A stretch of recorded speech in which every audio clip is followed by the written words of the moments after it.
Hello students, welcome to अकेडजा। तो बच्चों, आज हम लोग डेफिनेट इंटीग्रेशन में पढ़ने वाले हैं properties related to periodic function. Periodic function से रिलेटेड जो इंपॉर्टेंट प्रॉपर्टीज हैं वो हम लोग डिस्कस करने वाले हैं। तो आइए सबसे पहले जानते हैं कि प्रॉपर्टीज होती क्या है और उसके बाद will go to the proving part. तो चलिए आइए देखते हैं। The first property which is, अगर हमारे पास 0 to N T N times of N एक यहाँ पे नेचुरल नंबर है और t जो यहाँ पे इंटीजर कह लीजिए, n यहाँ पे एक इंटीजर है और ये जो t है, t is period over here. तो अगर 0 to n times of t F X dot D X दिया हुआ है हमारे पास, तो हम चाहें तो वहां से n बाहर निकाल सकते हैं और उसे हम लोग 0 to t F X dot D X लिख सकते हैं। ओके, दैट इज अगर यहाँ पे 3 टाइम्स दिया हो तो हम 0 टू t तक इंटीग्रेट करके उसमें 3 से मल्टीप्लाई कर सकते हैं, provided t must be the period, t period होना चाहिए। और अगर t को पीरियड प्रूव करना है तो उसके लिए हम क्या चेक करते हैं, अगर f of t plus x की वैल्यू एफ एक्स आती है तो उस केस में we conclude that t is the period. Okay, similarly इसी प्रॉपर्टी को अगर आगे कंक्लूड किया जाए तो आप इसे ऐसा भी लिख सकते हैं, अगर आपके पास a to a plus N T F X dot D X है तो इसमें a का कोई रोल नहीं है, आप इसे a और a हटा के इसे 0 टू एन टी भी लिख सकते हैं और finally 0 to N T n times of t को आप में n बाहर निकाल सकते हैं इस वाली प्रॉपर्टी की हेल्प से। Similarly if it goes from n times of t to a plus n times of t, then we can write it from 0 to a। हम 0 टू a तक इंटीग्रेट भी कर सकते हैं, उससे भी हमारा काम चल जाएगा। और अगर हमारे पास m times of the time period to the n times of time period तक इंटीग्रेट करना हो हमें, तो हम इसे 0 टू t तक इंटीग्रेट करके n माइनस m करके भी अपना काम चला सकते हैं। ठीक है, और काम क्या चलाना है हम यही यूज करेंगे क्योंकि this will be more convenient for us. ठीक है, अगर हमें किसी क्वेश्चन में इतना इंटीग्रेट करने के लिए बोला जाए तो will use this formula to integrate. And similar thing goes with this, अगर हमारे पास a प्लस एन टी से b प्लस एन टी तक है तो you can ignore the N T, मतलब अगर जो n times of time period वाला पार्ट है उसे आप इग्नोर कर सकते हैं and you can simply integrate from a to b। इसको प्रूफ समझने के लिए हम इसका ग्राफिकल प्रूफ देखेंगे, ग्राफ से बिल्कुल अच्छी तरीके से हमें समझ आ जाएगा कि ऐसा क्यों हो रहा है। तो आइए सबसे पहले हम लोग इस फर्स्ट वाले प्रॉपर्टी का ग्राफिकल प्रूफ देखते हैं जिसके बेस पे ये सारी चीजें कंक्लूड की जा सकती हैं। तो if we look at the proof, तो हमारे पास एक फंक्शन का एग्जांपल लिया है मैंने, साइन एक्स का मॉड है और 0 टू 4 पाई तक हमें इसे इंटीग्रेट करना है। ठीक है, तो अगर मैं आपसे यहां पूछूं कि मुझे बताइए कि मॉडुलस ऑफ साइन एक्स का पीरियड क्या होता है, तो modulus of sine x has period pi, pi period होता है। और देखिए पाई पीरियड पे मैंने ग्राफ को बना रखा है और हर पाई पे मैं ग्राफ को वापस से रिपीट करता हूं। तो अगर हमसे 0 टू 4 पाई तक इंटीग्रेट करने के लिए कहा जाए तो मैं आपसे सिंपली कहूं कि आप क्या कीजिए, 0 टू पाई तक इंटीग्रेट कर लीजिए और उसमें 4 से मल्टीप्लाई कर लीजिए। तो क्या ये कन्वीनियंट नहीं होगा? क्या आपको सेम आंसर नहीं मिलेगा? बिल्कुल मिलेगा और ये कन्वीनियंट भी होगा हमारे लिए। That's why we use this property कि एक इंटरवल में एक टाइम पीरियड में हम उसे कंक्लूड कर लेंगे, then we multiply the time period, remaining time period. Okay, तो चलिए, तो इसे प्रूव करने के लिए व्हाट वी आर डूइंग, हम लोग लिख रहे हैं we are going to integrate from 0 to pi, यहां पे 4 टाइम्स ऑफ और यहां पे मॉडुलस ऑफ साइन एक्स। हम जानते हैं साइन एक्स 0 टू पाई में पॉजिटिव ही रहता है, तो अगर चाहे तो हम इसे लिख सकते हैं 0 to pi times of this is sine X dot D x.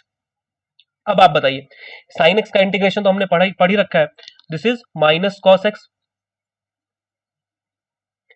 Limits are there 0 to pi और यहाँ पे 4 है ही हमारे पास ऑलरेडी।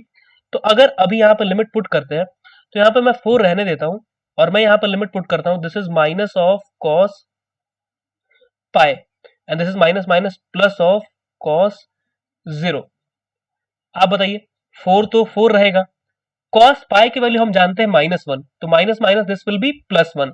और कॉस 0 के बारे में भी हम जानते हैं, कॉस 0 की वैल्यू कितनी होती है, दिस इज 1 फॉर श्योर, तो this will B 2 multiplied by 4 which is 8।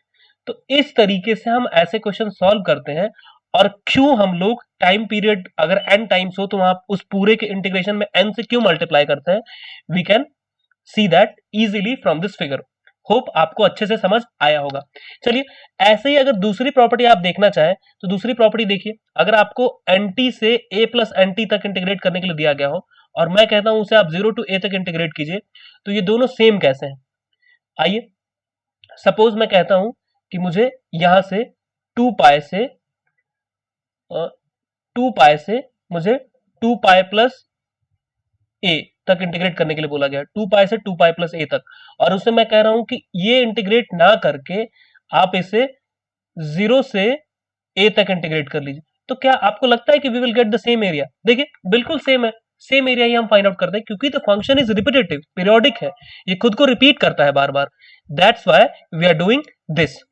Okay, चलिए अब इस पे बेस्ड हम लोग क्वेश्चंस देख लेते हैं कि इस पे बेस्ड क्वेश्चंस हमें किस तरीके से पूछे जाते हैं।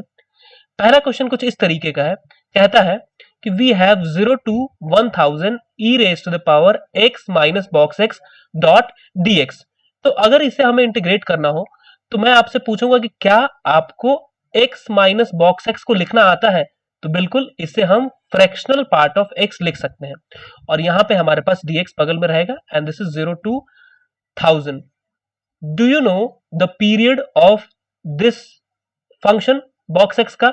Yes we know, t is 1 over here, that is हर नेक्स्ट इंटीजर पे ये खुद को रिपीट करता है, तो यहां पे इसका टाइम पीरियड कितना होता है? 1 होता है। तो क्लियरली हम इसे लिख सकते हैं 1000 times of 0 to 1 e raise to the power x dot dx।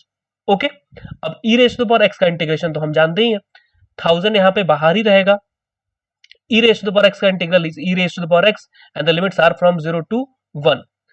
अगर आप 1 पुट करेंगे तो दिस विल बी e, और अगर आप 0 पुट करेंगे तो this will be e raised to the power 0 which is 1। तो we will be left with this answer, ये हो जाएगा हमारा फाइनल आंसर। देखिए कितना आसान है, all you got to know, आपको बस जानना कितना है कि क्या होता है किस फंक्शन का पीरियड।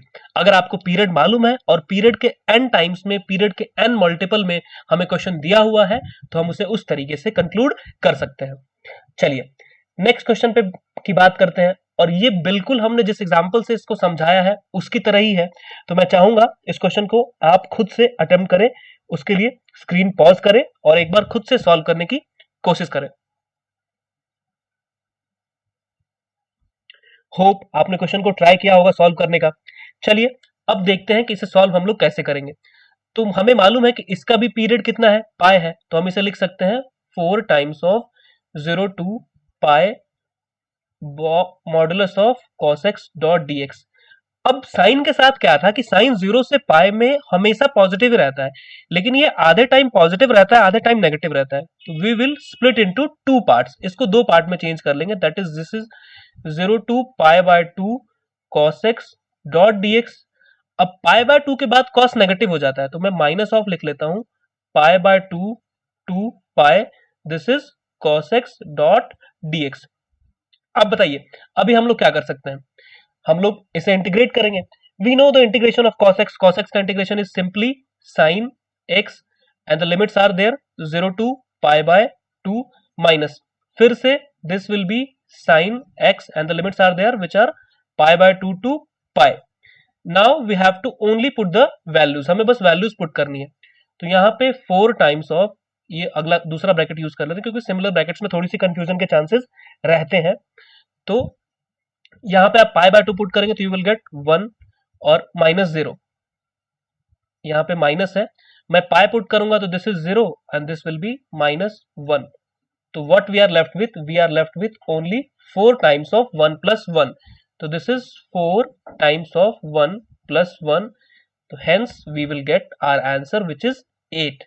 तो इस तरीके से हम पीरियोडिक फंक्शंस पे बेस्ड क्वेश्चंस को इंटीग्रेट करते हैं। होप आपको सारी प्रॉपर्टीज बिल्कुल अच्छे तरीके से समझ आई होंगी, और इनके क्वेश्चंस कैसे करते हैं ये भी आप बिल्कुल अच्छी से समझ पाए होंगे। चलिए आगे हम लोग नेक्स्ट वीडियो में मिलेंगे ढेर सारे नए कॉन्सेप्ट के साथ, तब तक के लिए पढ़ते रहिए, मस्त रहिए।